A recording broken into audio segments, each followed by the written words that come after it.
오늘 본문 14절에 보면 하나님께서 모세에게 3대 절기를 지킬 것을 말씀하셨습니다. 그러니까 3대 중요한 절기가 오늘 본문에 등장하는데요. 첫 번째는 유월절입니다. 유월절은 이스라엘 백성들이 출애굽에서 광야를 지나 가나안 땅에 들어갔던 것을 기억하고 기념하는 절기이죠. 그러니까 신약 시대의 관점으로 보면 구원과 관련이 있는 겁니다. 이것을 우리는 신약 시대에는 고난주간, 부활절 이렇게 우리가 기념해서 지키게 되어지죠.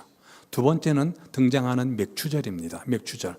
이것은 오순절이라고도 하고요, 초실절이라고 하기도 하고 77에 49, 59에서 77절이라고도 합니다.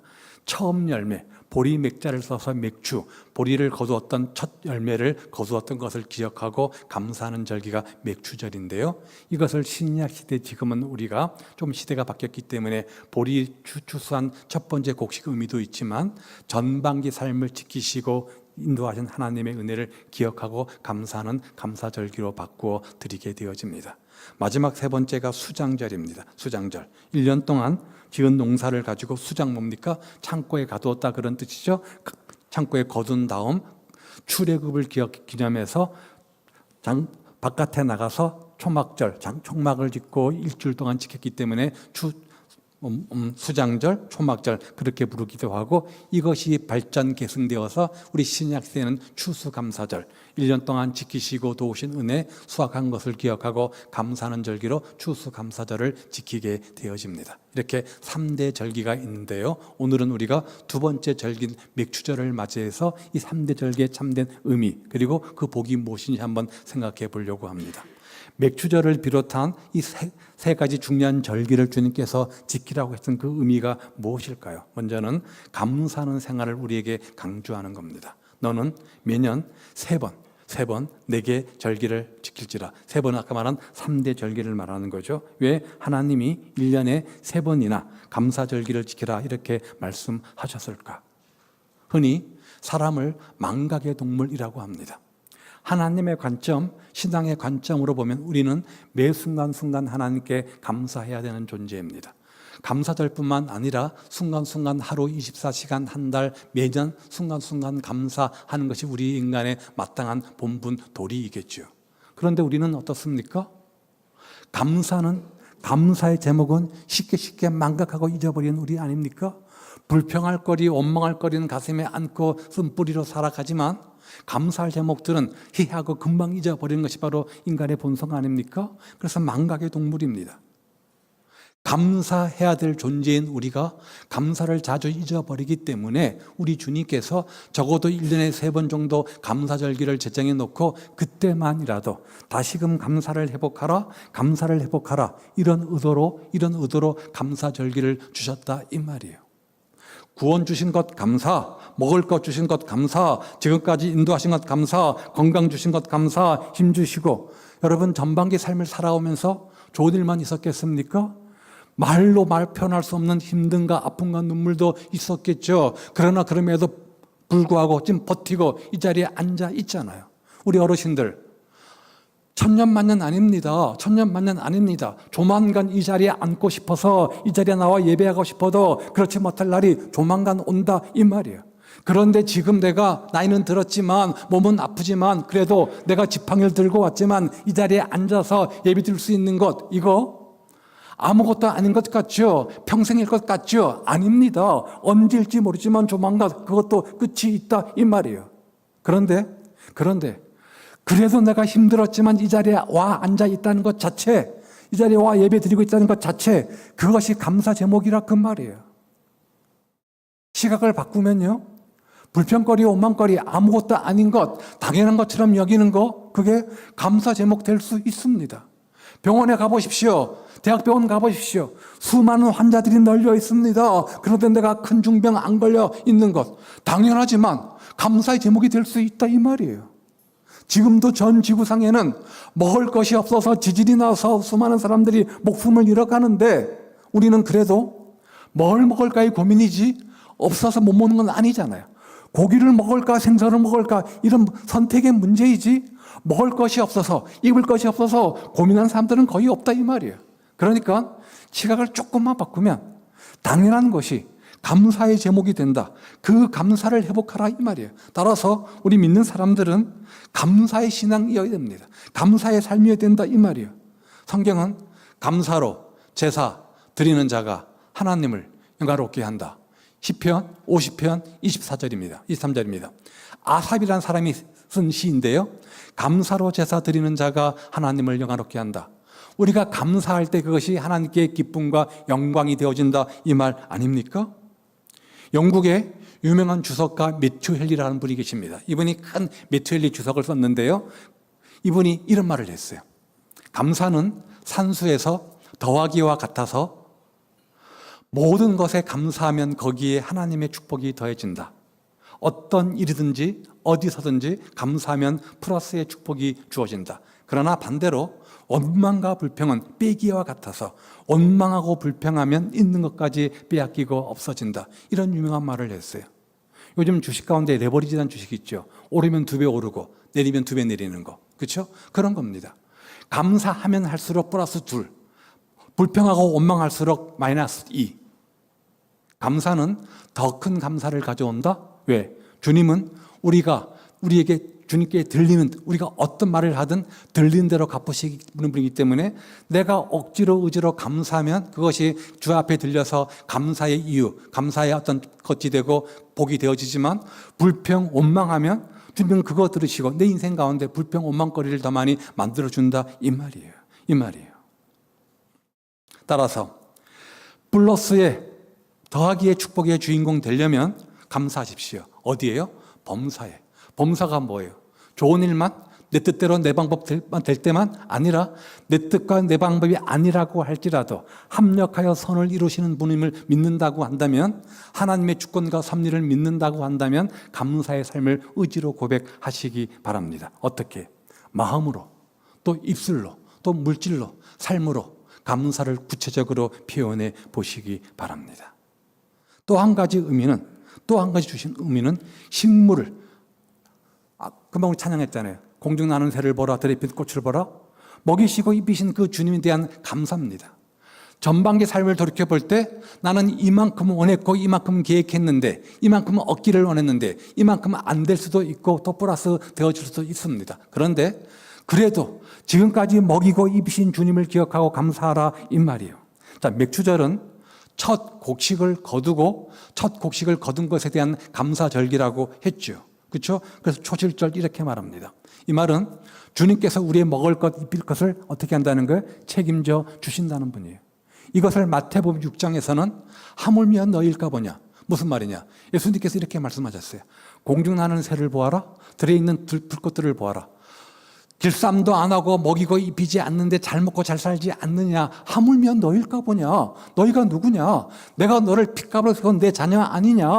부모가 자식을 당연히 책임져 주는 것처럼 염려하지 마, 내가 책임져 줄게. 대신 너희는 먼저 그의 나라와 그 의를 구해. 먼저 하나님 중심을 살아. 그래야만 이 모든 거 책임져 줄게. 이런 말 아닙니까?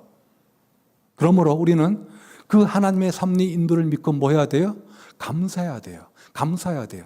좋을 때만 내 뜻대로만 아니라 하물며 너희일까 보냐. 이 믿음 가지고 감사하는 거예요. 자, 출애굽한 이스라엘 백성들이 광야 40년 동안 농사 졌어요, 안 졌어요?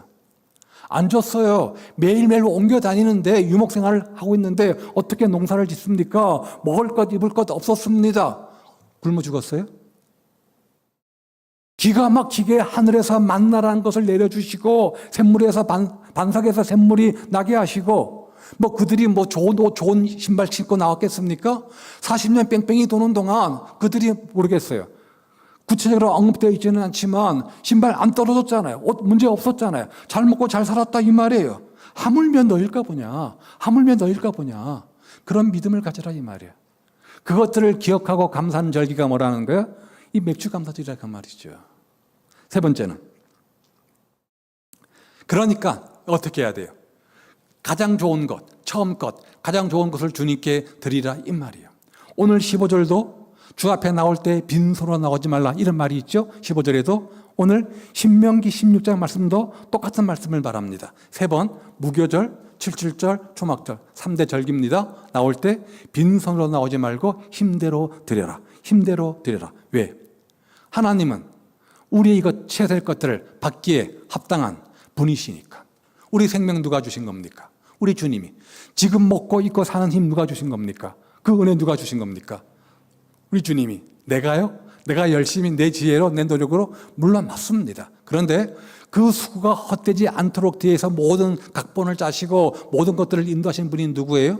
우리 하나님이시잖아요. 우리는 그 하나님의 섭리 인도하심을 믿습니다. 내 노력만 갖고 되는 것 아닙니다. 여러분, 공부 다 열심히 한다고 1등해요? 아니잖아요. 열심히 합니다. 근데 1등이 있고요. 근데 꼴등도 있습니다. 하나님께서 은혜 주셔야 1등하는 거예요. 그래서 우리는 주 앞에 들이대 제일 좋은 것, 마음도 물질도 시간도 들이대 가장 좋은 것, 이게 봉헌의 헌신의 헌금의 정신 아닙니까? 좋은 물건이 있어요. 값진 것이 있어요. 정말 맛있는 음식이 있어요. 누구 생각합니까? 누구 주고 싶어요? 내가 제일 아끼고 가치 있다고 생각하고 사랑하는 사람. 그것이 내 배우자든 내 부모든 내 형제든 내 자녀든 그 사람을 떠올릴 것 아닙니까? 우리 인생 속에서 가장 가치 있고 소중하고 귀한 분이 누구냐? 바로 우리 주님이라 이 말이에요.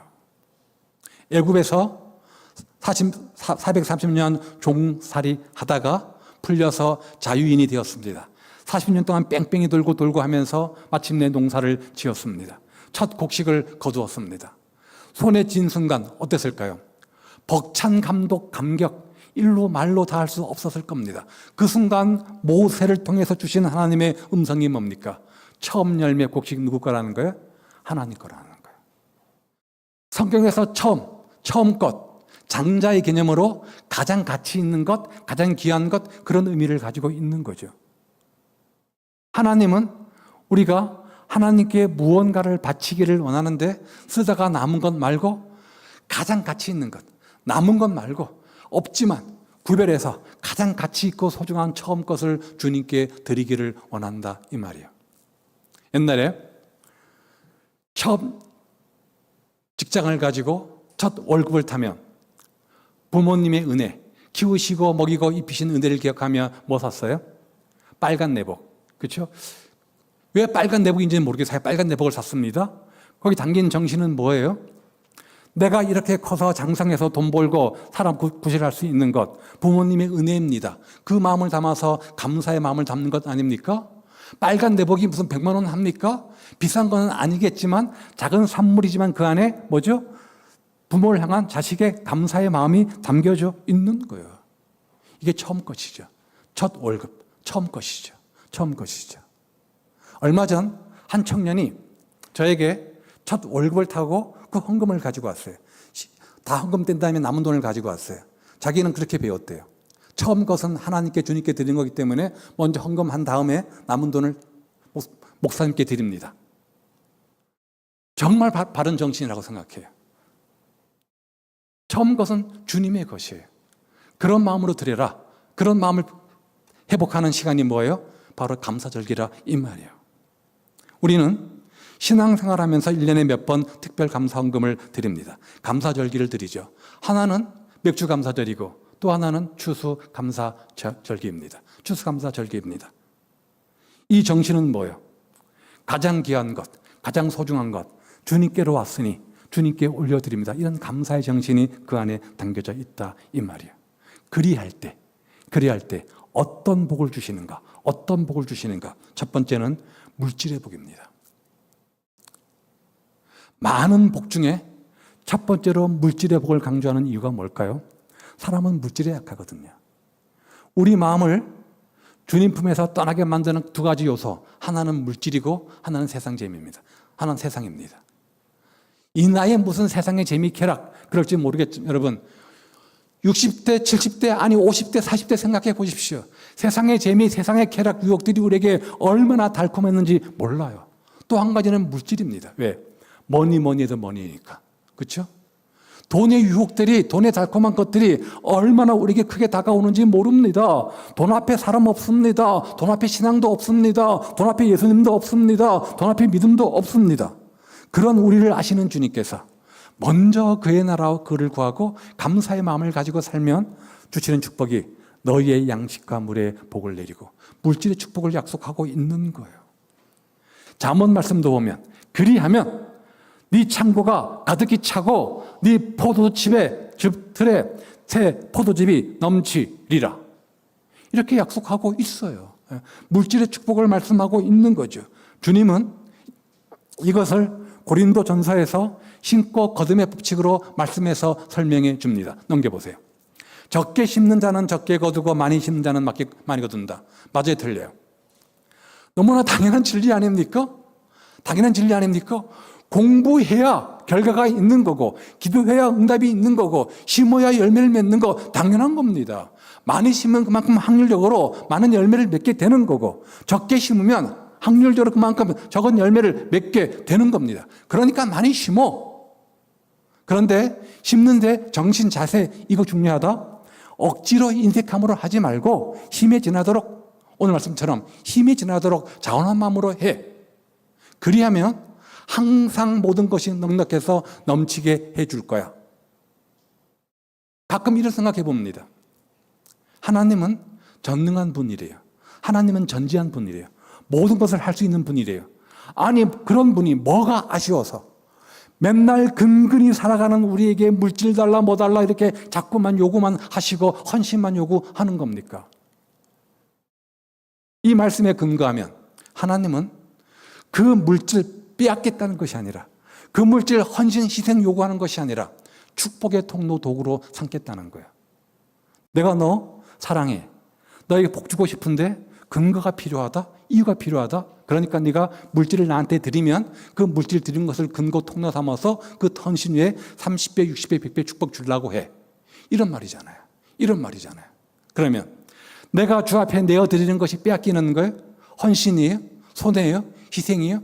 아니라 또 다른 축복의 통로가 도구가 된다 이 말이에요. 이것을 심고 거둠의 법칙으로 말씀하신 거예요. 그러면 억지로 생색으로 힘이 지나도록 자원한 마음으로 드려야죠. 그 마음을 회복하는 절기가 뭐예요? 감사절기라 이 말이에요. 그래서 우리 주님은 말라기 3장에서 이렇게 우리에게 도전합니다. 너희의 온전한 11조를 창고에 들여서 나를 시험해봐라. 복 주는지 아닌지. 성경의 기본 흐름 사상은 하나님 시험하지 마. 그건 하나님 우습게 여기는 거야. 그런데 유독 이 구절만 딱 떼어놓고 보면 하나님 한번 시험해봐. 그만큼 이 문장 안에서 느끼는 분위기는 당당함, 자신감이에요. 나 자신 있어. 한번 시험해봐. 이런 하나님의 의도가 이 안에 있는 거죠.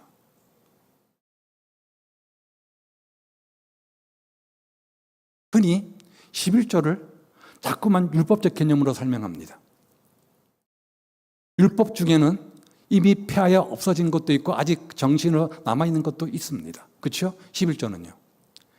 제사법이 아니기 때문에, 제사 드렸던 법이 아니기 때문에 그대로 십계명과 함께 도덕법으로 그 정신이 남아있는 거예요. 그리고 더 엄격한 의미로 11조는 율법이 아닙니다. 왜? 이미 그전부터 존재했던 법이니까. 신약시대 가보면요, 율법 1.1핵이라도 폐할 수 있다, 없어졌다 하지 말라? 완성하셨다고 말씀하셨지, 다 이루셨다고 하셨지. 그래서 우리가 그 안에 구속받지 않고 그것 때문에 천국 지옥 판가름 나는 것이 아니라고 했지. 뭐죠?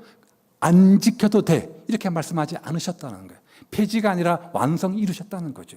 주님께서 이루셨기 때문에 우리가 그 안에서 구속받지 않고 그것이 구원의 조건이 아니라 이 말이지, 안 지켜도 돼 이런 말은 아니라는 거예요. 세계에서 지금까지 스쳐져 나간 많은 갑부들이 있습니다. 지금 무슨 뭐 테슬라에 무슨 뭐 또 있고 많이 있고 뭐 마이크 누구죠? 빌 게이츠도 있고 많이 있지만 환산해 보면 가장 큰 부자가 누구냐면 록펠러입니다. 록펠러입니다. 박정희 대통령에게 공과 과가 있는 것처럼 이분 당연히 공과가 있기 마련이죠. 장점이 있는가 하면 단점도 있습니다. 나중에 정치인이 돼가지고 칼텍스 석유사업하면서 약간의 뭐죠? 좀 무리수를 둬가지고 좀 뭐 부정적 평가도 있기는 있지만 신앙적 관점으로 보면 이 사람은 굉장히 신앙적인 사람입니다. 어느 날 기자가 찾아와서 묻습니다. 당신이 이렇게 세계 최대의 갑부가 된 비결이 뭡니까? 라는 질문에 이렇게 대답을 했어요. 나는 어머니로부터 굉장한 유산을 하나 물려받았는데 뭐라는 거예요? 신앙의 유산이라는 거예요. 신앙의 유산이라는 거예요. 그래서 그때부터 사업을 하면서 하나님께 지혜 달라고 기도했고, 또 하나 하나님 믿는다는 의미로 온전한 11조를 드렸다.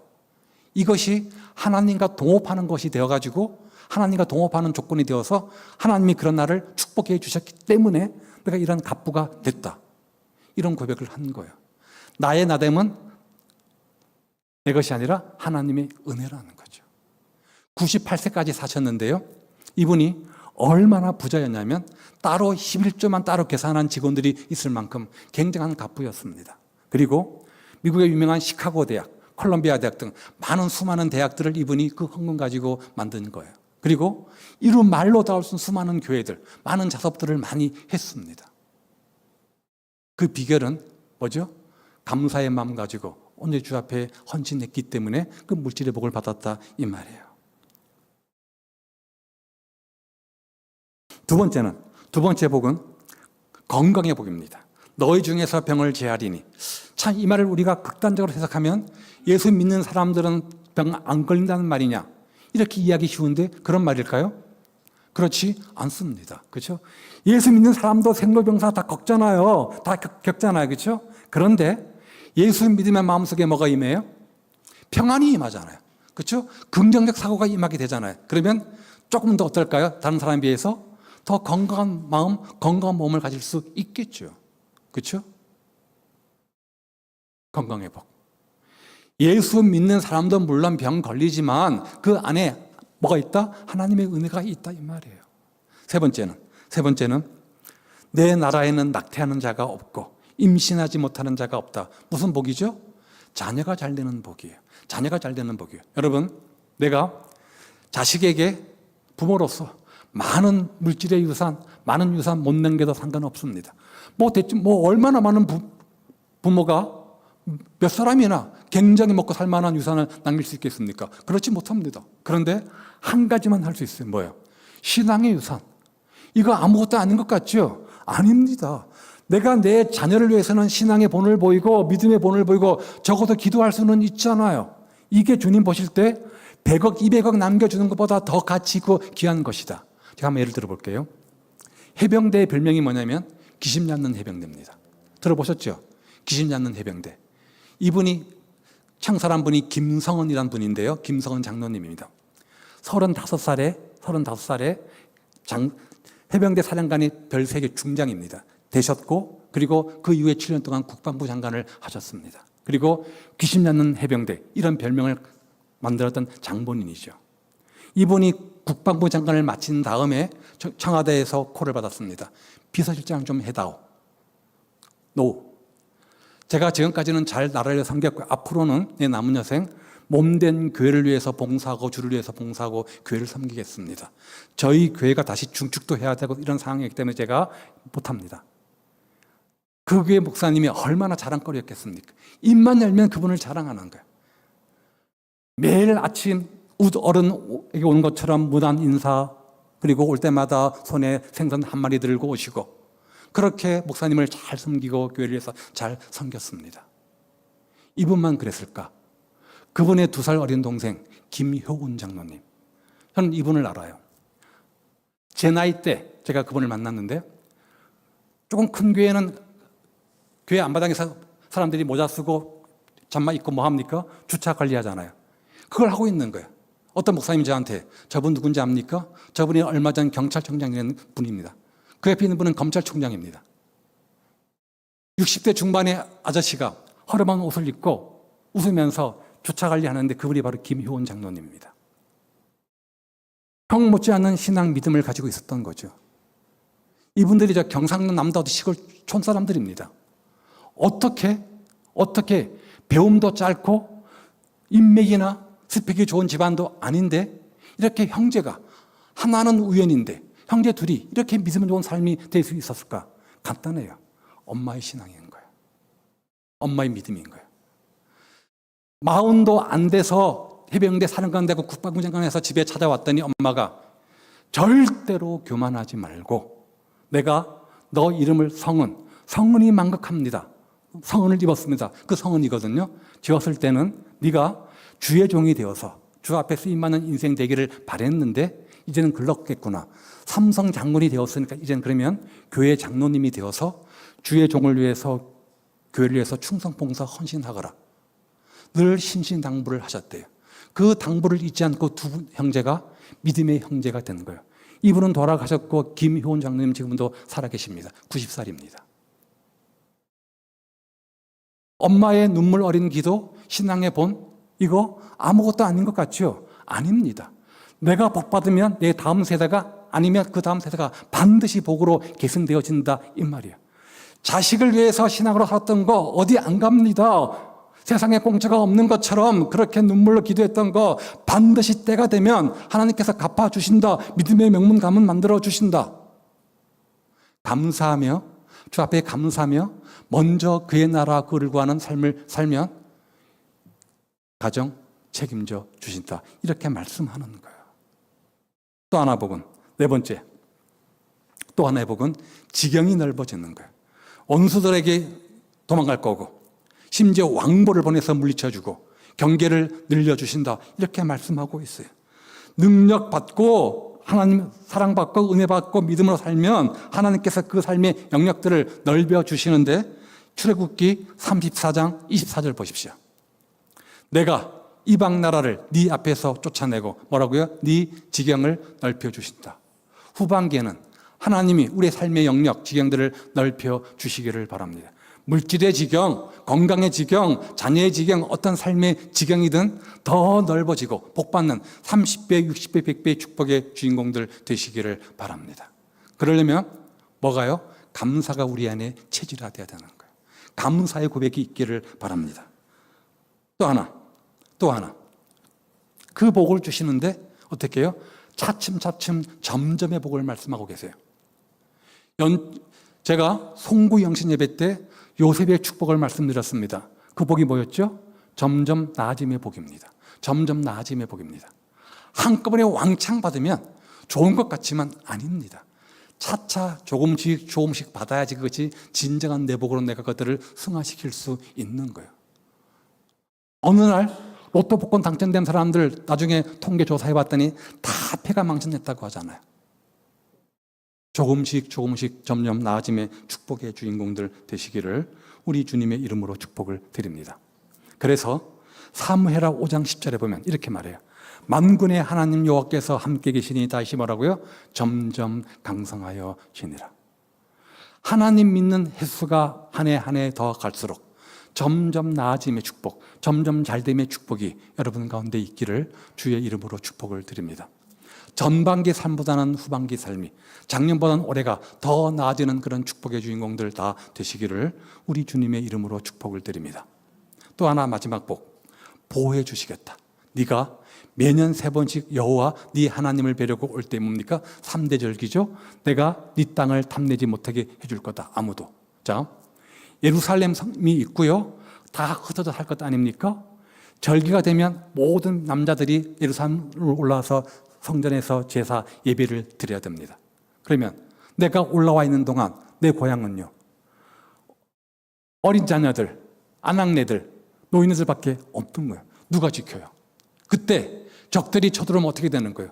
무주공산이에요. 싸우거나 많아요. 왜? 장정들이 없는데, 장정들이 다 모여서 예루살렘 성전에 와 있는데 그때 적군이 쳐들어오면 다 망하는 거예요. 근데 뭐라고 말씀하세요? 염려하지 마. 내가 지켜줄게. 내가 책임져 줄게. 먼저 그의 나라와 그 의를 구하면 내가 책임져 줄 거야. 염려하지 마. 이렇게 말씀하고 계신다 이 말이에요. 하나님 중심의 삶을 사시기 바랍니다. 먼저 그의 나라와 그 의를 구하는 삶을 사시기 바랍니다. 범사에 감사하는 자가 되시기를 바랍니다. 마음으로, 입술로, 물질로 헌신, 충성, 봉사하시기를 바랍니다. 그러면 주님께서 우편의 그늘 되어서 든든한 보디가드 되어서 선한 목자 되어서 지키신다. 졸지도 아니하시고 주무지도 아니하시고 불꽃 같은 눈동차로 낮의 해와 밤의 달을 지켜주신다. 이렇게 약속하고 계시잖아요. 웬만한 연예인들은 옆에 누구 대동합니까? 보디가드. 그렇죠? 하나님이 내 인생의 보디가드 되어주시면 안 될 것도 될 거 아닙니까? 될 건 더 다 될 것 아닙니까? 주님께서 어떻게 할 때 우리가 우리 인생의 보디가드, 보호자 역할을 하신다는 거예요. 먼저 그의 나라 그를 구하며 진정한 감사의 주인공 삶을 살면, 감사의 삶을 살면 주님께서 책임져 주신다, 이렇게 약속하고 있는 거예요. 오늘은 전반기 삶을 마무리하고 후반기 삶을 시작하면서 지난 전반기 삶을 지키시고 도우신 은혜, 내 가정, 내 생업 현장, 내 건강 삶을 지키시고 도우신 은혜를 기억하고 감사하는 절기고, 후반기에도 더 큰 은혜 주실 것을 믿고 기대하는 절기입니다. 전반기 삶을 돌이켜 볼 때 감사 같은 소리 하고 있네. 감사는 그냥 내가 얼마나 힘들게 살았는데, 정말 죽지 못해 살았는데 무슨 감사? 감사는요, 두 종류의 감사가 있습니다. 때문에, 이거 주셨기 때문에, 저거 주셨기 때문에 하는 감사. 누가 할 수 있어요? 다 할 수 있어요. 다 하는 거예요. 다 하는 거예요. 1등 했는데 100억 벌었는데 누구나 감사 못해요. 다 할 수 있는 거예요. 그런데 성경이 강조하는 감사가 뭐예요? 다니엘처럼 그러나 그럼에도 불구하고 감사. 내 뜻대로 되지는 않았지만 그러나 그럼에도 불구하고 합력하여 선을 이루시고 가장 좋은 길로 인도하실 그 주를 믿는 믿음의 감사. 아무나 못하는 거예요. 이게 진정한 감사라 그 말이에요. 그 감사의 비결을 배우시기를 바랍니다. 그 감사의 비밀을 배우시기를 바랍니다. 후반기에는 그런 감사의 주인공 되셔서 오늘 물질의 축복, 자녀의 축복, 또 지경이 넓어지는 축복, 보호하심의 축복, 건강의 축복, 이거 성경에서 지식으로 배우는 것이 아니라 삶 속에서 구체적으로 만나고 체험하는 그런 삶이 되시기를 주의 이름으로 축복을 드립니다. 그래서 후반기에는 더 큰 감사의 주인공들, 더 큰 감사가 주렁주렁 맺히는 축복의 주인공들 다 되시기를 우리 주님의 이름으로 축복을 드립니다. 기도하겠습니다.